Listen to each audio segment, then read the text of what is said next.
Right now, across the globe, the entire automotive industry is locked into a massive, accelerating shift toward full electrification.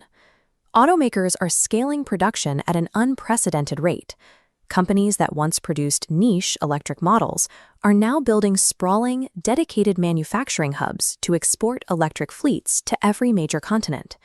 But in India, the Transport Ministry is pursuing an entirely different agenda. Union Minister Nitin Gadkari is aggressively promoting vehicles powered by 100% ethanol. While the rest of the world directs billions of dollars into scaling up solid-state battery production and nationwide fast-charging ecosystems, India is splitting its attention between hydrogen, flex-fuel engines, hybrid systems, and this nationwide ethanol push. This divided focus presents a logistical bottleneck. By diluting investments across multiple transitional technologies, India risks arriving late to the most critical mobility transition of the century. To understand the government's reasoning, we have to look at the persistent economic drain of importing fossil fuels. This chart visualizes India's annual fuel import bill, sitting at 22 lakh crore rupees. The highlighted portion represents the immediate reduction hoped for by replacing petroleum with ethanol. There is also a political and rural incentive. Ramping up ethanol production creates steady demand for sugarcane farmers, keeping that capital within the domestic economy.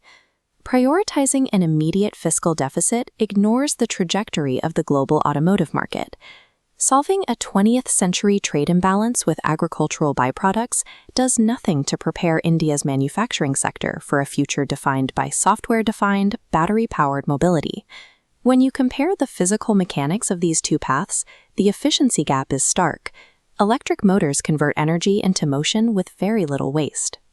This energy flow diagram shows electric vehicles converting 70 to 90% of stored energy directly into forward movement.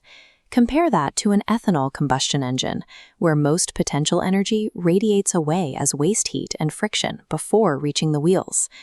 Beyond the raw physics of efficiency, ethanol vehicles rely on a mechanical legacy architecture that the global market is rapidly making obsolete. These hardware-heavy platforms lack the electrical foundation required for modern automotive innovations. Features like smart grid integration, over-the-air software updates, and autonomous driving platforms require a fully electric architecture to function. Investing in ethanol creates a transition trap. It locks the country's infrastructure into a technological ceiling that competing nations have already abandoned. The global debate over the future of mobility has effectively ended. Major economies are now exclusively focused on scaling high-speed charging infrastructure. This creates a high opportunity cost for India. Every rupee and every hour of political capital spent on ethanol infrastructure is capital diverted away from domestic electric vehicle development. While the focus is split, India risks missing the window to secure its place in the global supply chains for battery cell manufacturing and critical mineral refinement.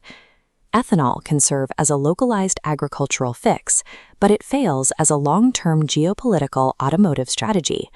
The nations that design and manufacture the underlying electric vehicle architecture will control the next century of transport.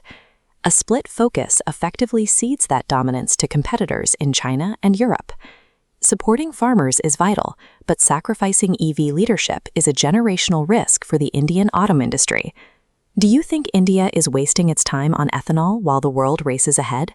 Tell us in the comments and subscribe to EVs 24/7 for daily, no-hype insights.